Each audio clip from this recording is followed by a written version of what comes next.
Hey everyone, it's me Olivia. Welcome back to my channel. This is episode 4 of You're Overthinking It. I'm doing something that I've been wanting to do for years in the next 3 weeks, okay? This right here says Korea flight because we're going on an exchange.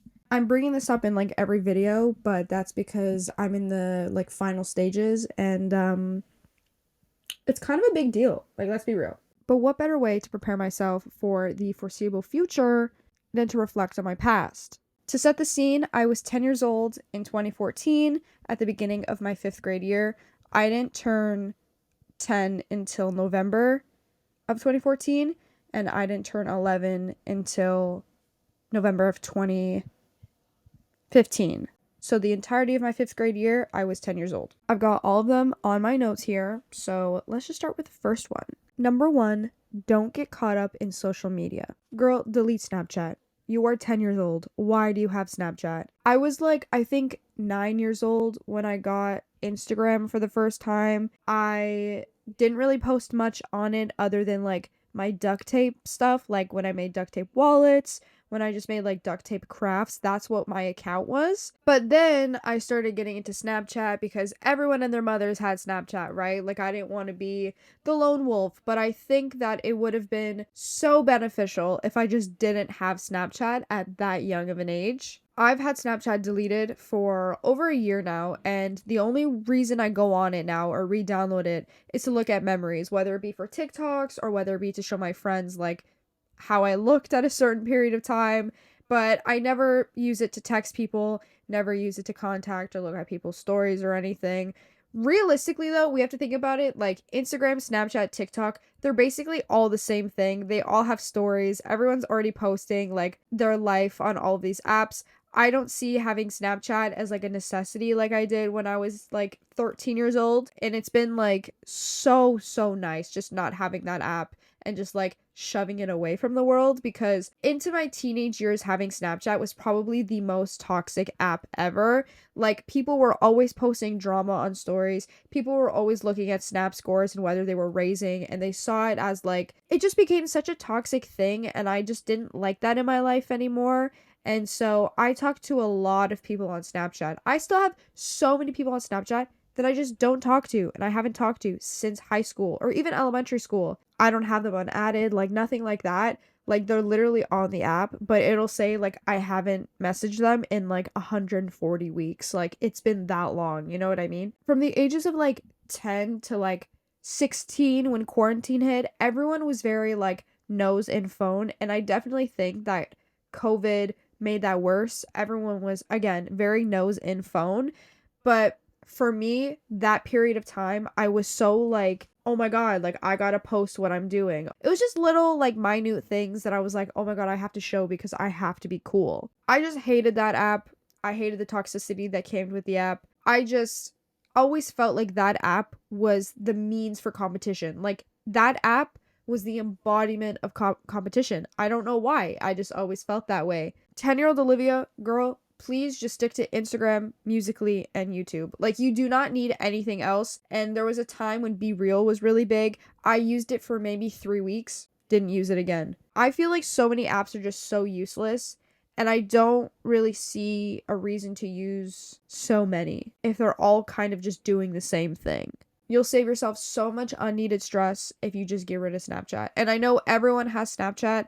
I know everyone posts everything on it, but it's just really unnecessary. There's a girl that I'm close friends with. I met her in 2nd year and we had a class together, and I remember asking her for her Instagram. She told me that she doesn't use any social media. None.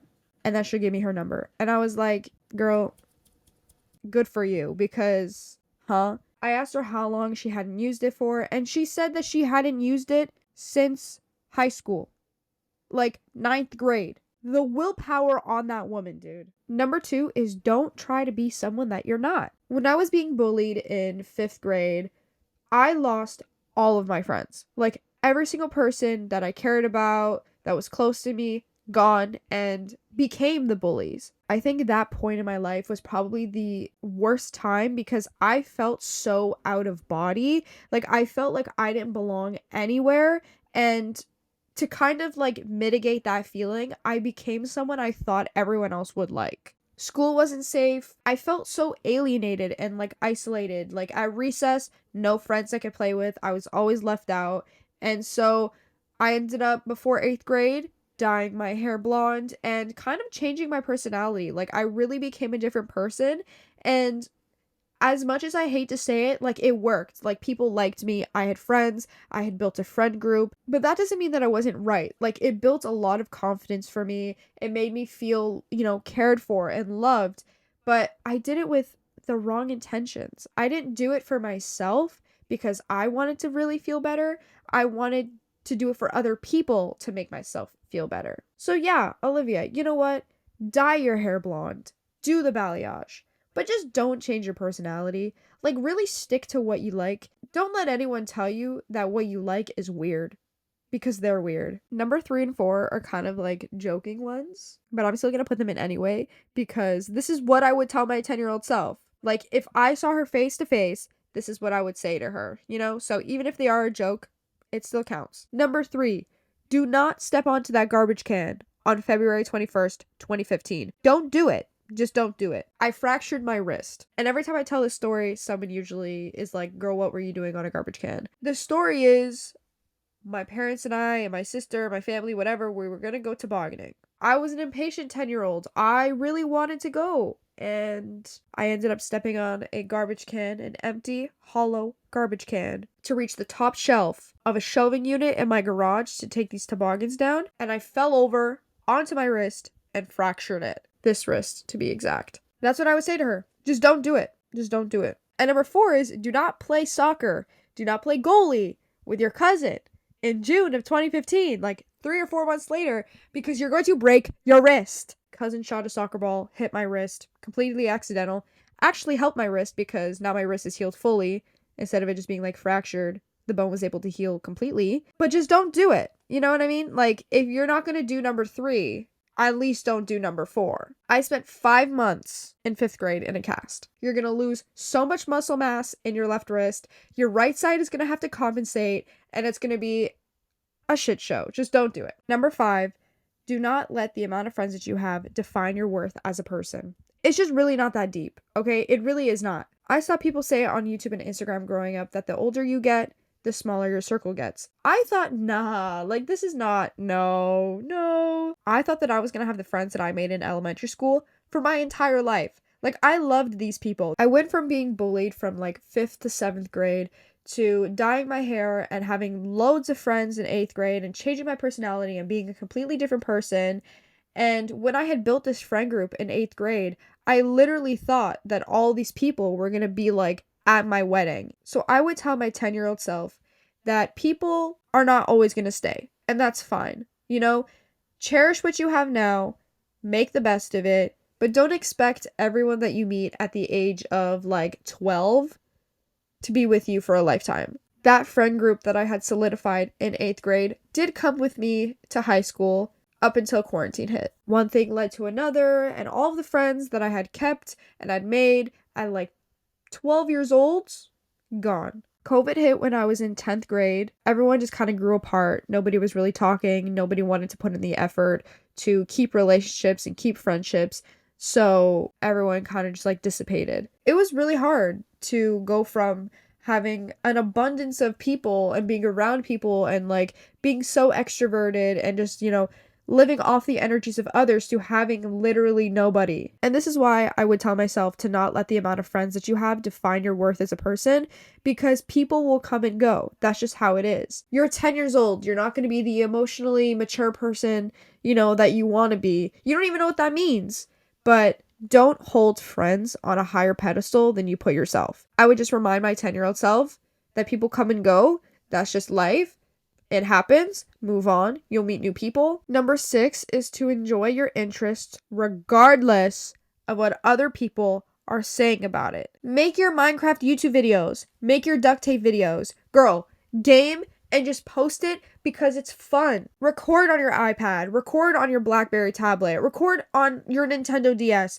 Do it because you like it. I had a YouTube channel in 5th grade where I made Minecraft videos. I made videos of the game Unturned. I recorded basically anything that I wanted to with friends, whatever, and I posted it. I was kind of bullied for having that YouTube channel. I posted this video of me unboxing like my iPod Touch, and people would just like clown on me for no reason. I was like, oh, okay. So I ended up deleting the YouTube channel. At that very moment, at 10 years old, I promised myself that I would make another YouTube channel after I graduated high school. But at that point, like that was like 6 or 7 years in the future. So in high school, I made a YouTube channel during quarantine. Very poorly edited. Every video was just so... Maybe I should do a reacting video to my old videos because I have like all of them on another channel. But I think it was important for me to have that YouTube channel in quarantine because it kind of showed me how I wanted to edit in a bit. It was a big learning curve, but then I really wanted to be consistent with YouTube after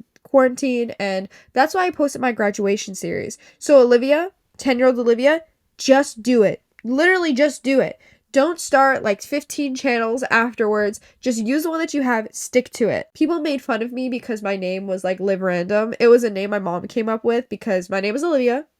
She calls me Liv, and I do random things. Like, I was a variety. That's what I did. Like, I just loved to do whatever I wanted and post it. But people made fun of me for it. So, number 7. At 10 years old, Olivia, you were being bullied by your best friend. Just know that you used that as fuel to be a better person. It hurts at the time, yes. It hurts for 2 years after, yes. But at 20 years old, this person means literally nothing to you. This person was no more than a 2-year chapter of your life. So don't fret. You'll be okay. Just learn to be okay on your own, play GTA 5 on your own, play Minecraft on your own, delete them off of Skype, like, you're fine. There's thousands of people you'll meet, you make new friends, in high school you make new friends, university you make new friends. It's all about just being okay if there's no one around. If someone's bullying you, there is something wrong with them, okay? It is nothing wrong on you, and that's obviously what people think is if I'm being bullied, there's something wrong with me, but usually there's literally nothing wrong, and this person just has to hate on other people. And I would tell my 10-year-old self, don't take everything they say so seriously. Take everything they say with a grain of salt. They've got stuff going on in their lives. Stuff that you can't control. So don't worry about it. Number 8 is to choose your words wisely. Choose what you say wisely and always be respectful. Growing up, I don't know if anybody else dealt with this, but like I know that every which way I looked in elementary school and high school, you say one thing, someone's gonna twist that, they're gonna post it on their Snapchat story, they're going to just like talk mad shit about you for no reason. People will also like twist stories to make themselves look better. And you know what, Olivia? Stop it before it even begins.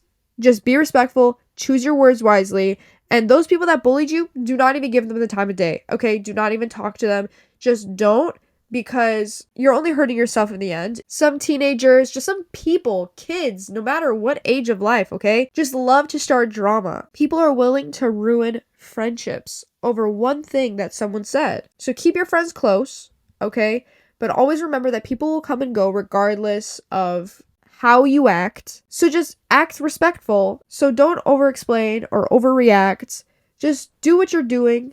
Be a 10-year-old. And then you know that you've done what you could. And if people are being rude to you, and you know it's nothing that you've done, you'll understand that it's just not your fault. Some people may feel really threatened by your kindness, but that is not your problem. Number 9 is no one else is responsible for your happiness, okay? You were a big people pleaser. It stems from the bullying where you feel like you needed to change how you acted and who you were to be liked. You always sacrificed your needs, your wants, but the best thing you can do for yourself, in general, not even just when you're being bullied, in general, is to do things to please yourself and work towards your wants and your needs and the goals that you want to achieve. Because the only person that you have at the end of the day is yourself. And I know you saw that on Instagram. So you ever get those like really cringy like posts from like middle-aged moms that it's like, you gotta love yourself because at the end of the day, the only person that you have is yourself? Yeah, Olivia, take that one and be like, digest it, okay? This also ropes in with the amount of friends that you have being what defines you and what defines your worth as a person. But Olivia, 10-year-old Olivia, please, for the love of God, don't let people be what is like the be all, okay? Like, genuinely, these people that are in your life now are not gonna be, like, everywhere. You know what I mean? Like, they're not gonna be in your life forever as much as you want them to be. Maybe that would be, like, a little harsh to tell my 10-year-old self if she was, like, afraid of abandonment, that, like, everyone that she cares about is gonna go. But keep playing Minecraft, keep making those videos, because that's what makes you happy. You can't rely on other people for your happiness when other people don't always know how to make you happy. How are you going to rely on other people when they're not the one running the machine? Like, for example, if you need someone to build a house, you're not going to call a friend who doesn't know how to build a house. You're going to call someone who knows how to build a house. You're the person that knows how to build the house. Number 10, do not focus on what is out of your control. And I said this earlier in the video when I was talking about people and how they act and like how they act towards you being out of your control. So things like other people's emotions, other people's actions, other people's reactions, you do not control that. You do not control that. Your main focus should be you becoming emotionally intelligent enough to understand that people and what they do, not your problem. You should become emotionally intelligent to make yourself comfortable, not to make other people comfortable. Do not be emotionally intelligent to try and understand other people and how they react so you can help them. You got to be emotionally intelligent to understand how you feel so you can help yourself. Because, girl, so much wasted time has just been put, like, oh my gosh, so much time has been wasted on helping people who could just do it themselves. I understand, wanting to help people because they're your friends. I understand wanting to offer sympathy and empathy. I get it. But if someone's being like a shitty person to you, do not use that as a way of just trying to understand them. Don't do that. Understand how people are affecting you and control your emotions and control how you react and your actions based on your emotions. Why give people the time of day? This also goes with people like twisting things that you say and people like trying to create drama. Dude, if you're being kind, Olivia, 10-year-old you, if you're being kind and people are still being rude to you, that is out of your control. And I said that before.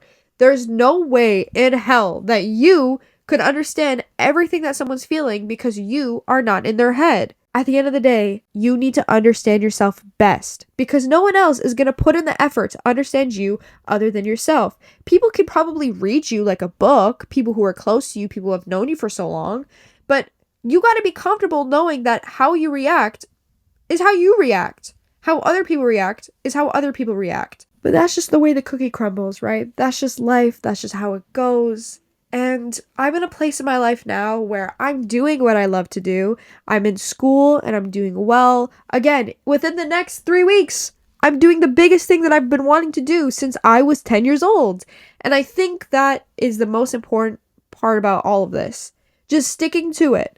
10-year-old Olivia, stick to it because you'll be fine and you'll make your way and you'll get to do what you like to do. And there's no one in this world that will tell you that you can't. And let's say they do, that's out of your control. Your life is not meant to be pleasing for other people. Your life is meant to be pleasing for yourself. Do things because they're interesting. Do things because you want to experience it, maybe even just once, because that's what life is.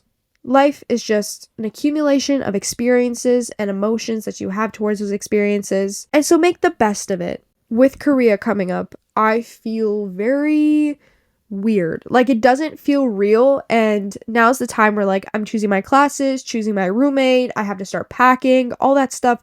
And it just doesn't feel real. I'm recording this on January 31st, so it's a Friday. And guys, literally in 2 weeks, I have to start packing. I've got 1 week, 2 week, 3 weeks before I go. But that is all for today, everyone. I think it's very important to reflect on past actions and, past friendships and all that stuff. I think it's just important to reflect because that's just how you get better in the future. Thank you guys for watching. Please like, please subscribe. We're almost at 400 subscribers. I think we're like 2 away by the time that I'm recording this. That's super exciting. Please follow me on my Instagram, follow me on my TikTok, and yeah, I will see you in the next one and all those thereafter. All right, guys. Thank you for watching.